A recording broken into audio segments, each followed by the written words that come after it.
하나님은 말씀하시는 분입니다. 하나님께서는 사람에게 말을 걸어오시는 분이에요. 아브라함에게도 말을 걸어오신 분이시지만 인류 모든 사람들에게도 말을 걸어오신 분입니다. 하나님은 미리 말씀하시고 말씀하신 것을 그대로 성취하셨던 분이신데, 따라서 이 하나님을 가리켜서 우리는 약속의 하나님 이렇게 말하기도 하는 겁니다. 아브라함에게도 약속을 하셨고 야곱에게도 약속을 하셨고 이스라엘 백성들에게도 약속을 하셨습니다. 그때 당시 사람들뿐 아니라 앞으로 태어날 모든 사람들까지도 하나님은 약속을 하셨습니다. 그리고 그 약속을 이행하셨던 분이 하나님이십니다. 어느 날 예수 그리스도가 갑자기 오신 게 아닙니다. 하나님의 약속대로 먼저 찾아오셔서 말을 건네신 그대로 예수님이 오셨던 것이고, 성령님 또한 마가의 다락방에 그냥 오신 것이 아니라 그 전에 하나님께서 말을 건네셨고 건네신 대로 성령님은 오시게 된 것입니다. 하나님은 친히 말씀하시기도 하셨지만 하나님께서는 선지자들을 통해서 하나님의 종들을 통해서 말씀을 대언하도록 하셨던 것입니다. 그래서 이사야 선지자를 통해서도 말씀을 하셨고 예레미야 선지자를 통해서도 말씀을 하셨고, 그렇게 말씀하신 대로 예수님은 오시게 된 것입니다. 예수님이 오셔서 하신 것은 우리의 죄를 담당하시기 위한 죽음이셨고, 우리를 부활에 이르게 하시기 위한 부활의 첫 열매가 되셨던 분인 것입니다.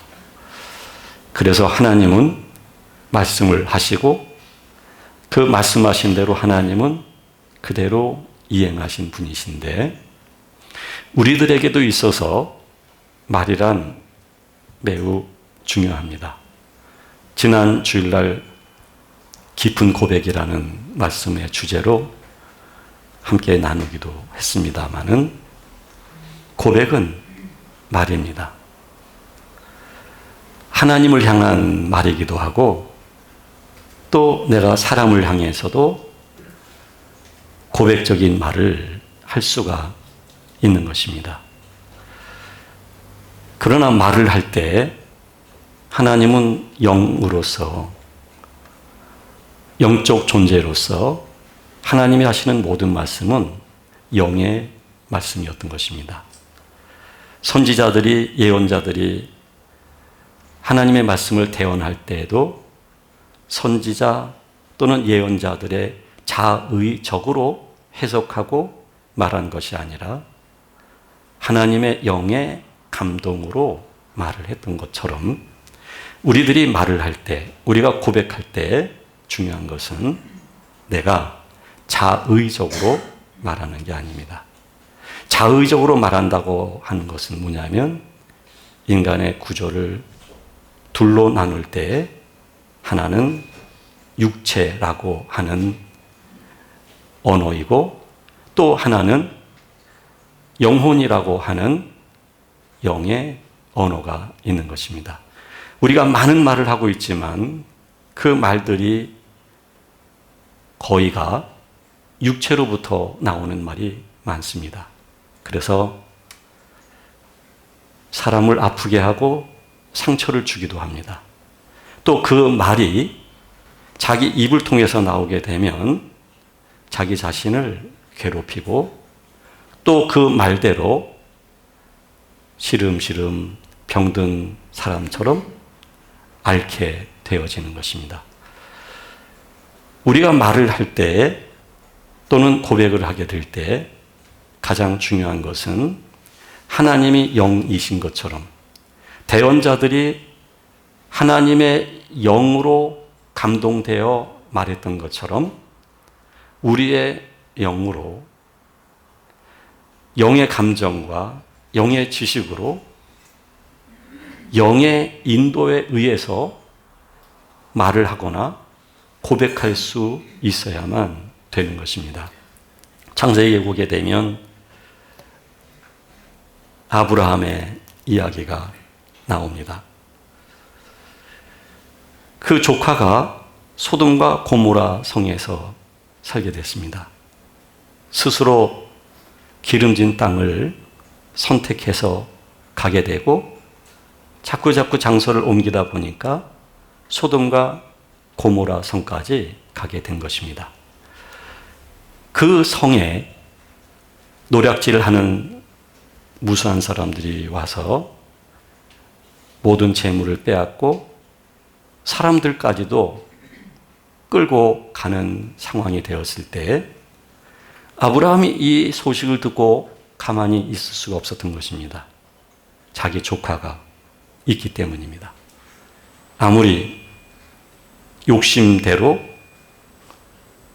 기름진 땅을 선택해서 떠났다 할지라도 아브라함의 마음에는 그 조카를 놓을 수가 없을 뿐만 아니라 하나님 앞에서 더더군다나 생각할 때 그 조카를 비롯한 사람들을 모르는 척할 수 없었던 것입니다. 그래서 자기의 사병들을 데리고 가서 노략질하는 사람들을 다 해치고 빼앗긴 재물과 그리고 소돔과 고모라의 사람들과 조카들을 데리고 돌아오게 된 것입니다. 이때 소돔 왕이 미리 마중을 나갑니다. 그리고 아브라함에게 축복을 합니다. 그리고 그 아브라함에게 하는 말이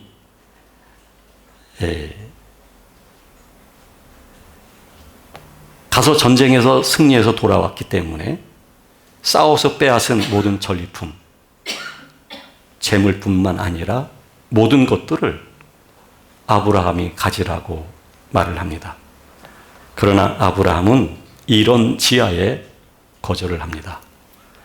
만약에 내가 훗날 부자가 되었을 때에 소돔 왕은 말할 것입니다. 내가 그 재물을 주었고 그 재물 덕에 아브라함이 부자가 되었다라고요. 그래서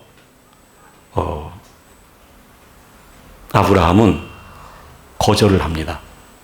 거절할 때 어떤 말을 하느냐면 그걸 의역을 한다면 이런 얘기입니다. 나를 부자로 만드신 분은 하나님이시다는 거죠. 따라서 실오라기 하나도 내가 갖지 않겠다는 것입니다. 아브라함은 자기가 부자가 되도록 인도하실 하나님, 또는 아브라함은 자신의 인생을 주관하시고 그리고 인도하실 하나님을 믿은 것입니다. 그 믿음은 아브라함이 지난날 경험을 했기 때문입니다. 가나안 땅에 당도했을 때 가뭄이 들게 되었고 애굽에 먹을 것이 많아서 애굽에 내려가야 되는데 사라 아내가 너무 예쁘고 사라 아내를 빼앗기고 자기는 죽임을 당할까 염려가 되어서 아내한테 부탁을 합니다. 아내라고 하지 말고 누이라고 하라고. 그래서 아내를 예상했던 대로 빼앗깁니다. 그러나 하나님이 손끝 하나, 머리털 하나 상하지 못하도록 하시고 다시 되돌려 주실 뿐만 아니라 바리바리 먹을 것, 입을 것 또는 먹고 살 수 있는 것을 싸주면서 어서 나가라고 합니다. 그리고 다시 가나안 땅으로 아브라함은 돌아오게 된 것이죠. 그래서 아브라함이 한 가지 안 건 뭐냐면 하나님이 나의 인생을 주관하시는 분이다 라는 것입니다. 내가 잘못하고 내가 실수를 하고 그랬는데도 불구하고 나를 긍휼히 여겨주시는 하나님, 나를 용서해 주시는 하나님, 나를 위기 속에서 건져주시는 하나님.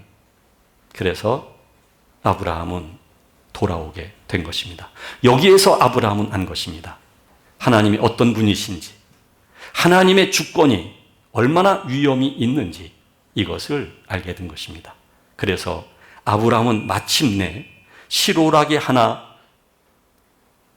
걸치지 않겠다.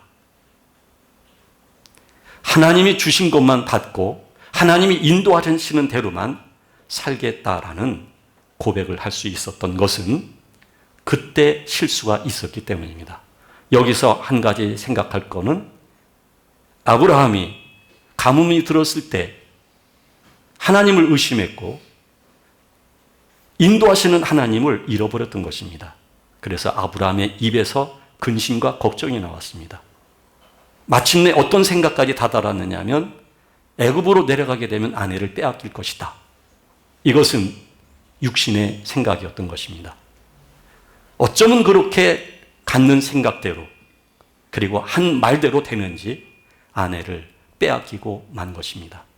우리의 생각이라고 하는 것과 우리의 마음이라는 것과 그리고 내가 하는 말이라고 하는 것은 부정적인 것은 부정적인 것대로, 육체적인 것은 육체적인 것대로 육체화 안 됩니다. 그러나 하나님의 영의 함께하심과 그 영의 인도하심을 내가 경험하면서 내가 영적인 존재로의 변화가 오게 되어 그렇게 말할 줄 아는 사람은 그 말하는 대로 되어지게 마련인 것입니다. 그래서 아브라함은 말한 것입니다. 나를 부자를 만드시는 분은 하나님이시고 나를 인도하시는 분은 하나님이시다. 만약에 앞으로 살 것을 염려한다면 사병도 많고 거느리려면 상당한 재물이 있어야 되고 그 재물을 유지할 수 있는 수입원이 있어야만 되는데 그렇다고 한다면 나가서 싸웠고 자기 노력도 있었고 죽을 수 있는 위기도 자처할 수 있었지만 그 속에서 이기고 돌아왔기 때문에 당연히 내 것이라고 자기 주장을 할 만도 한데 아브라함은 그것을 거절하였던 것입니다. 이익 앞에서 그 이익을 버리고 하나님 아버지가 아버지이심을 알게 되어 그렇게 고백했던 것입니다. 이랬을 때 하나님이 아브라함아 나는 너의 상급의 하나님이시니라 라고 말씀하시는 것입니다.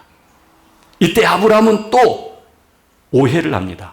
아직 내게 나의 상속을 이을 만한 자식이 없습니다.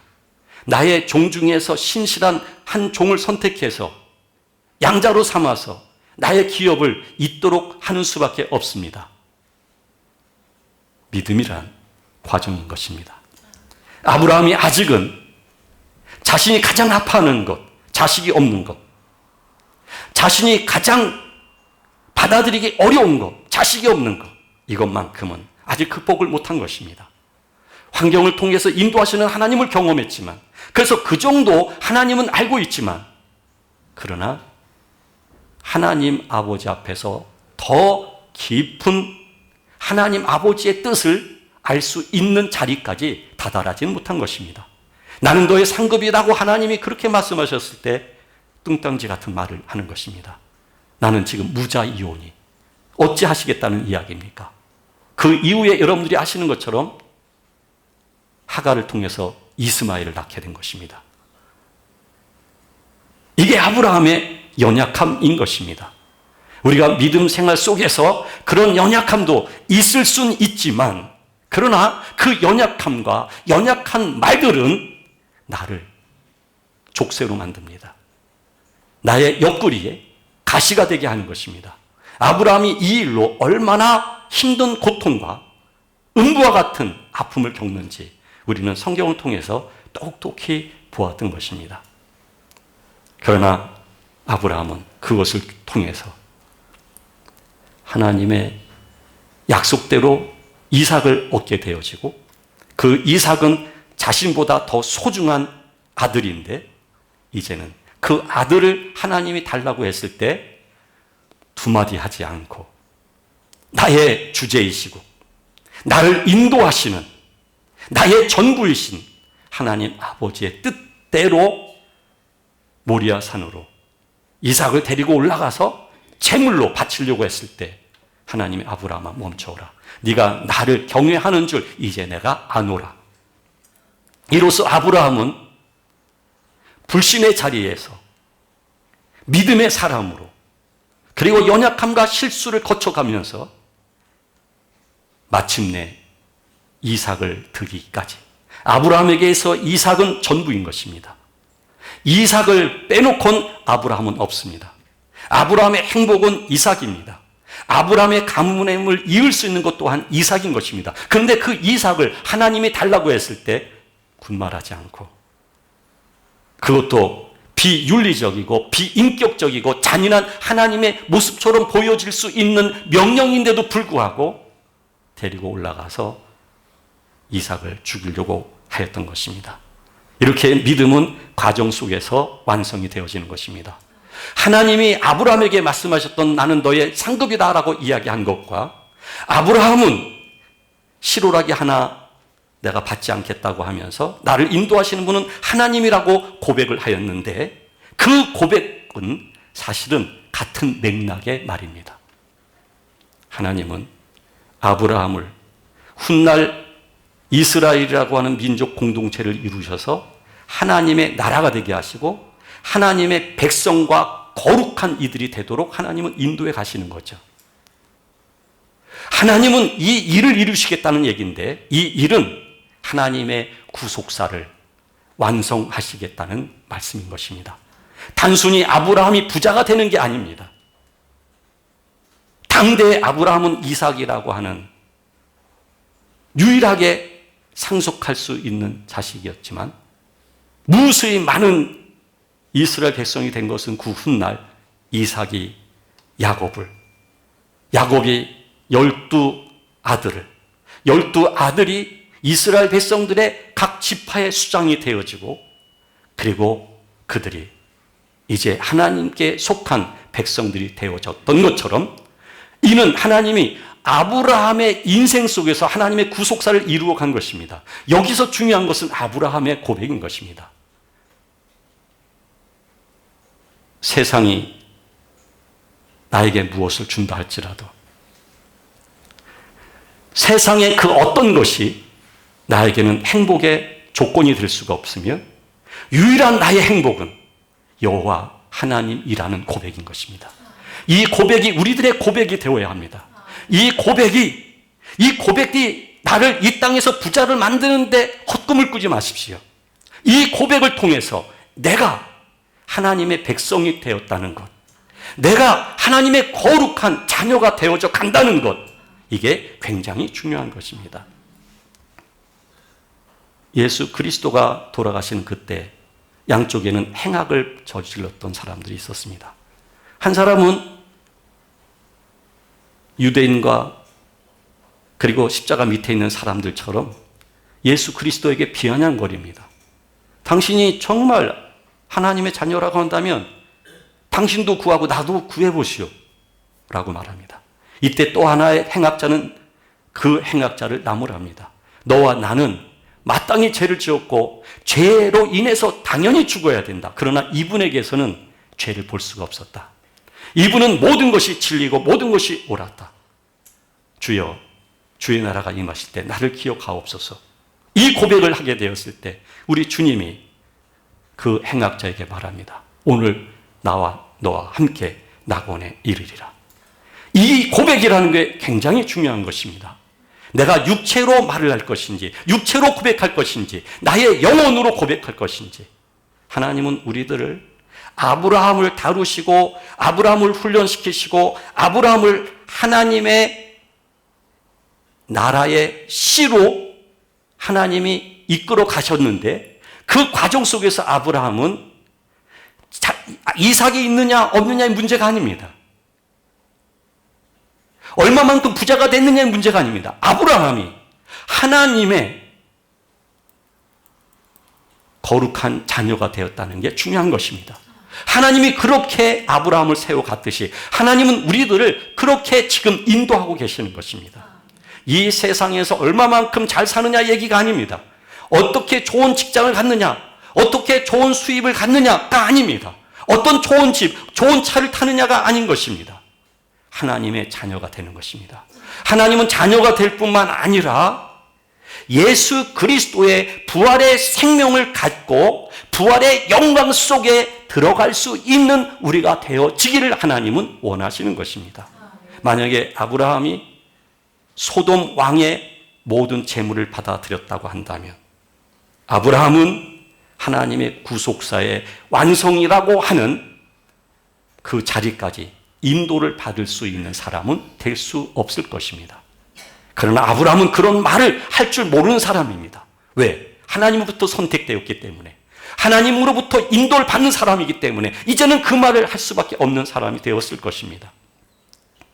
그러므로 이제 우리 안에, 깊은 우리 안에 더 이상 이 육체의 나라고 하는 것이 전도가 아니라는 것을 적어도 우리가 이제 알게 되었고, 하나님의 다루심과 인도 속에서 우리 안에 하나님의 영이 함께 하시고 그 영으로 인한 연합된 우리의 속사람의 존재를 우리가 이미 깨닫게 되었기에 그 속사람 속에서 흘러나오는 그 깊은 고백이, 그 고백이 이제는 나를 이끄는 삶이 되어줘야 하고, 그 고백의 이끔은 하나님의 구속사라고 하는, 하나님이 온전하시고 거룩하신 것처럼 우리가 온전하고 거룩한 하나님의 자녀로 그렇게 세워져 가는 것입니다.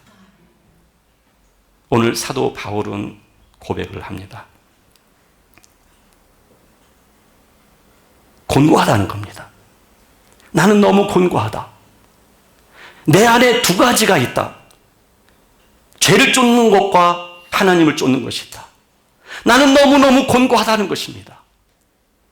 이것은 지금 바울의 현 상태인 것입니다. 나는 너무너무 곤고하다는 겁니다. 곤고한데 이 곤고함에서 나를 구원해 줄 분은 오직 우리 주 예수 그리스도로 말미암아 하나님께 감사하리로다 라고 고백하면서 이 곤고함에서 나를 건져 주실 분은 예수 그리스도라는 사실인 것입니다. 이게 지금 사도 바울의 고백인 것입니다. 우리가 아무리 연약한 자리에 있다 할지라도, 아무리 우리가 피곤한 자리에 있다 할지라도, 아무리 우리가 실수해서 우리가 형편없는 자리에 있다 할지라도 그 곤고함 속에서 우리가 고백해야 되는 것은 이 곤고함에서 건져 주실 수 있는, 이 사망의 몸에서 나를 건져 주실 수 있는 이는 예수 그리스도임을 고백할 수 있어야 되는 것입니다. 베드로야, 세상 사람들이 나를 누구라고 하느냐? 너는 내가 누구냐? 주는 그리스도시요 살아계신 하나님의 아들이시니다 라고 고백했던 것처럼 나를 구원해 주실 분, 나를 곤고에서 건져 주실 분 예수 그리스도이신 것입니다. 예수 그리스도는 여러분 형편없는 나, 그냥 자고 일어나면 그냥 그렇게 행동하는 나, 일어나기 힘들기조차 하는 나, 그냥 내 안에 이미 프로그램이 저장되어 있어요. 육체적인 나로 그런 생활 패턴, 그런 삶의 구조가 정해져 있어요. 그런 생각, 그렇게 우리는 구조화되어 있어요. 그래서 그 구조를 누가 건들면 화가 나요. 공격을 해요. 나의 구조를 방어하기 위해서. 이런 나 얼마나 피곤합니까? 그 구조는 우리를 사망 속에 집어넣은 것입니다. 그 생각은 우리를 묶어버린 것입니다. 그런데 그렇게 반응하는 나로 나는 지금 인식하고 있다는 게 문제인 것입니다. 그 구조 속에 갇혀있는 나라고 인식하고 있다는 것. 그런데 여러분, 그것은 거짓 나인 것입니다. 그것은 그대로 살면 죽는 나인 것입니다. 하나님의 심판을 벗어날 수 없는 나인 것입니다. 그러나 그 나만 있는 게 아니라 주는 그리스도시요 살아계신 하나님의 아들이시다라는 고백할 줄 아는 내가 있지 않습니까? 내가 하나님이면 충분합니다라고 고백하는 내가 있지 않습니까? 아, 하나님만이 하실 수 있는 일입니다라고 고백할 줄 아는 내가 있지 않습니까? 나는 하나님의 소유가 되고 싶고 나는 오직 하나님 아버지 안에서 살고 싶어 하는 간절한 탄식과 슬픔이 흐르고 있는 우리 안에 깊은 내가 있지 않습니까? 그게 진정한 나인 것입니다. 그 나로서 지금 표면화로 살고 있는 나를 이겨야만 되는 것입니다. 이것을 이기지 못하게 되면 나는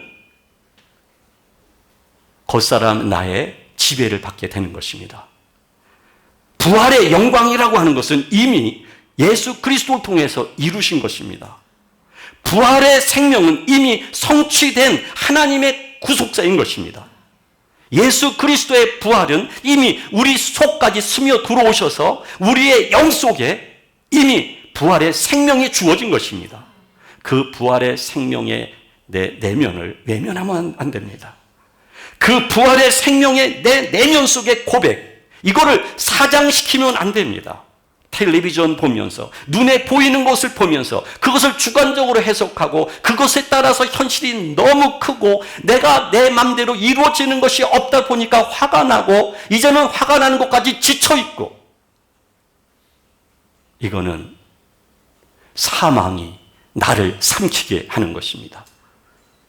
아브라함은 그 고백을 통해서 사망이 자신을 삼키지 못하게 하였던 것입니다. 그리고 여호와 하나님 아버지의 인도하심을 인정했던 것은 사망을 생명으로 삼키게 된 것입니다. 부활의 영광과 부활의 생명이 자신의 삶을 삼키도록 했던 것입니다. 여러분들 안에 이와 같은 부활의 영광이 있는데 그 부활의 영광스러움이 우리의 고백이어야 하고 그 고백이 나를 이끄셔서 부활의 생명을 누리며 살 수 있는 우리가 될 수 있도록 해야만 하는 것입니다. 그것은 우리의 삶의 패턴을 바꿔줍니다. 그것은 하나님의 영의 흐름이 있는 것입니다. 그래서 사도 바울은 이와 같은 고백을 하고 있는데, 오라 나는 공고한 사람이로다. 오라 나는 공고한 사람이로다. 적어도 지금 사도 바울은 무엇을 먹을까 입을까 마실까의 근거함이 아닙니다. 자기 자아가 사회 속에 실현되지 않는 절망감이 아닙니다. 사람과의 관계로 인하여 피곤하고 그 갈등으로 인하여 힘들고가 아닌 것입니다. 지금 사도 바울은 그 정도 고민이 아닙니다. 사도 바울을 정말 공고하게 만든 것은 내 안에 두 가지의 성향이 있다는 것. 두 가지 성향이 있다는 것. 여러분, 왜 사람과 갈등이 생기고 왜 내가 피곤하고 왜 내가 화가 날까요? 내 마음대로 되지 않는 것이 왜 화가 나는 걸까요? 왜 또 안 되는 걸까요? 내 안에 두 가지가 있는데 두 중 하나가 죄법 아래 사로잡히는 나, 그걸로 내가 살려고 하기 때문에 당연히 안 되는 것입니다. 아주 당연한 결과인 것입니다. 그래서 사도 바울은 그것을 알았기에 나는 곤고한 자로다. 이 사망에서 건져줄 이는 오직 예수 그리스도이시다. 이렇게 고백을 하는 것입니다. 그러면서 로마서 8장으로 넘어가기를, 그러므로 이제 그리스도 예수 안에 있는 자기는 결코 정죄함이 없나니 이는 그리스도 예수 안에 있는 생명의 성령의 법이 죄와 사망의 법에서 너를 해방하였음이라. 그리스도 예수님을 통하여서 그리스도 예수님의 십자가의 죽음과 부활의 영광을 통해서 이제 생명의 성령의 법이 죄와 사망의 법에서 우리를 해방하였다라고 말씀하고 있는 것입니다. 지금 바울은 이런 고백을 할 수 있는 그 전에 고백을 하게 된 것입니다. 곤고한 그 자체의 고백이지만, 그러나 그 곤고함에서 건져주실, 사망에서 건져주실 분이 예수 그리스도라는 사실과, 따라서 그것을 알다 보니 그리스도 예수 안에서 생명의 성령의 법이 죄와 사망에서 해방시켰다, 이것을 고백할 수 있게 된 것입니다. 고백은 거기에만 머물러 있지 않습니다. 고백은 계속 흐르는 것입니다. 고백은 그래서 나를 만들어가는 것입니다. 고백은 내가 또한 그렇게 만들어졌기 때문에 고백할 수 있는 것입니다. 그 고백이 나의 언어가 되는 것이고 나의 말이 되는 것입니다. 그래서 사람을 아프게 하는 말이 안 됩니다. 왜 사람을 아프게 하는 말? 왜 내가 생긴 기질대로 그냥 툭툭 던져가지고 마음 아프게 하고 그럴까요? 그것은 내 안에 곤고함을 고백하고 있는 나. 그 곤고함은 예수 그리스도를 통해서 건져지게 된다고 고백하는 나.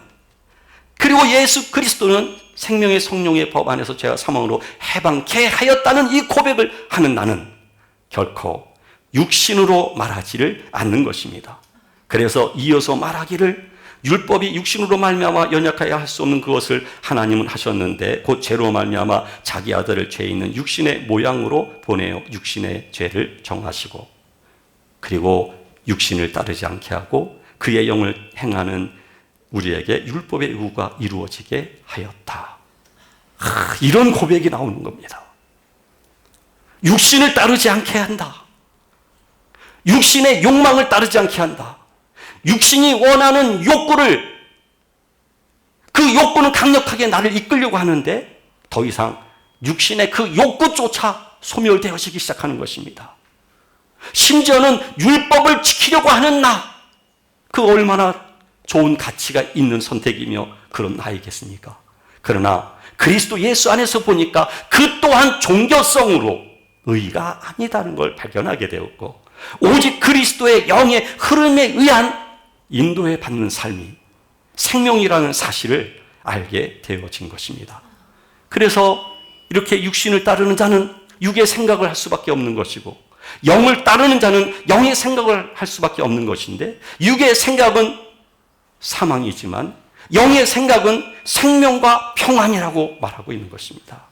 우리가 영의 생각을 할 수 있는 것은 뭐냐면, 생명의 성령의 법이 우리 안에서 풍성하게 되어지게 될 때, 내가 더 이상 육신을 따르지 않고 육신을 거절할 줄 알게 되어지면 되어질수록 나는 영을 따르게 되어지며, 그때 영은 나의 생각이 되는 것입니다. 모든 것이 영 중심의 생각입니다. 모든 것이 하나님 중심의 생각인 것입니다. 자, 이거는 인간은 스스로 여기까지 도달 못해요. 인간의 노력은 여기까지 도달 못해요. 인간의 다짐은 여기까지 도달 못해요.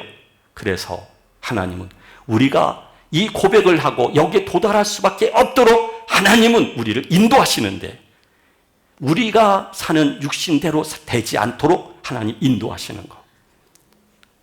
여러분, 제가 한 번씩 웃는 게 있습니다.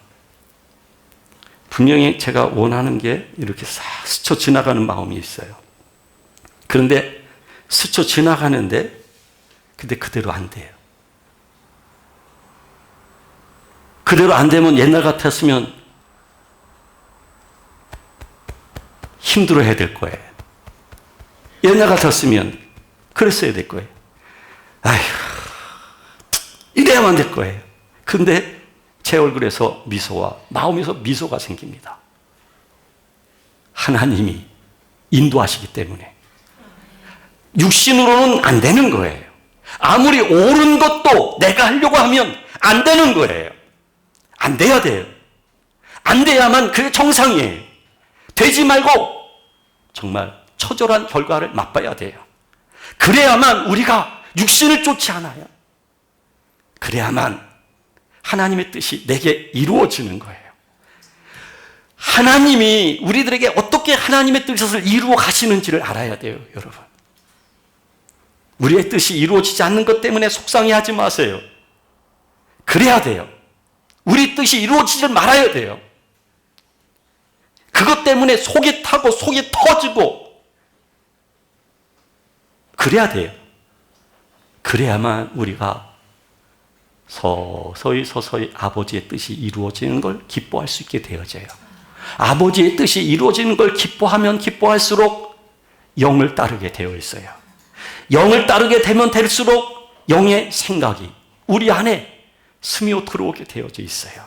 그리고 마침내 영적인 하나님의 자녀로서 하나님의 주권과 하나님의 인도 속에서 하나님이 거룩하신 것처럼 거룩하게 살아갈 수가 있는 거예요. 그러면 우리 안에 부활의 권능이, 부활의 역사가, 부활의 생명이 우리를 사망의 그늘 속에 있게 하지 않아요. 우리를 생명으로, 생명이 사망과 죽음을 삼킬 수 있도록, 마귀를 이기고 세상을 이기고 자기 자신을 이길 수 있도록 하는 겁니다. 이게 하나님께서 우리를 인도하시는 길인 것입니다. 따라서 하나님이 인도하시는 것은 성령의 열매가 우리 안에 주어지는 것입니다. 하나님의 마음이 우리에게 입혀지는 것입니다. 뭐 좋은 차가 타는 게 전부가 아니에요. 여러분, 주님의 마음 안에, 주님의 마음을 타보십시오. 주님의 마음을 타보아요. 이 세상을 다 얻은 것 같은 마음, 이 세상을 다 얻은 것 같은 마음, 권력을 쥐고 세상을 움직이는 사람이 부럽지 않아요. 그 주님 안에서 이런 영광스러움이 우리 안에와 우리의 삶 속에서 하나님이 지금 실현시키고 가고 계시고, 마침내 하나님의 구속사를 하나님은 완성시켜 가시는 분이신데, 여러분, 자기 자신의 지금의 모습을 허용하면 허용할수록 지금의 구조 속에 움직이면 움직일수록 더 빠져들게 돼 있습니다. 더 빠져들고 이제는 자신의 이 숨을 조여오기 시작하게 될 것입니다. 그러나 우리 안에 함께 하시는 우리 주님, 예수 그리스도를 통해서 영적인 생명으로 나올 수 있는, 그 출구로 나올 수 있는 우리가 되어야 합니다. 여러분들 안에서 깊은 고백이 흘러나올 수 있도록 조용하십시오. 내가 힘들다 하면 그 힘든 무게 수치가 5밖에 안 되는데 사실은, 근데 이게 50까지 올라갑니다. 되는 것입니다. 나를 누르는 힘이, 그래서 나를 그냥 제물로 그렇게 바치게 되는 것입니다. 그러나 조용하십시오. 생각도 조용하시고 마음도 조용하시고, 조용히 안 되면 자신의 몸이라도 주님 앞에 놓으십시오. 텔레비전 앞에 자신을 놓는 게 아니라 휴대폰으로 게임하면서 자신을, 그게 아니라 주님 앞에 자신을 놓으십시오. 뭐 이것까지 못하면 어떡하겠습니까? 끝나야죠, 뭐 그냥. 이것까지 못한다면. 주님 앞에 자신을 놓고 조용하십시오. 그리고 조용해질 겁니다. 그리고 자신 안을 들여다보십시오. 자신의 내면 속을 들여다보십시오. 조금 전에 화가 나고 조금 전에 힘들다고 했던 사람의 입에서 나왔던 그 생각과 말, 그 감정의 소용돌이를 알고 있잖아요. 조용히 주님 앞에 나를 놓았을 때 내 안에서부터 주여 라고 하는 탄식과 곤고와 슬픔의 외마디가 흐르기 시작할 것이며, 그리고 주여 주여 할 때마다 내 안에서 하나님을 의지합니다 라는 고백이 나오게 될 것이며, 주여 내가 하나님을 의지합니다 라는 고백을 하게 될 때 하나님이 지금까지 나를 인도하셨습니다 라는 고백을 하게 될 것이며, 나는 하나님의 것입니다. 나를 하나님께 드립니다. 라는 고백이 나의 생각과 감정까지도, 나의 이 몸까지도 덮게 될 것이며, 나는 거룩하신 하나님 안에서 거룩한 영광과 부활의 생명을 가득히 지닌 사람으로 일어나게 될 것입니다. 그리고 조금 전에 나와 지금의 내가 다른 걸 확인하게 될 것이며, 지금의 나는 내 내면에서부터 흘러나오고 있는 고백이 하나님을 향한 신뢰 고백이다 보니 나는 환경은 똑같은데 평온하여질 것이며, 그러면 하나님도 우리를 도울 수 있는 길이 열리시는 것입니다.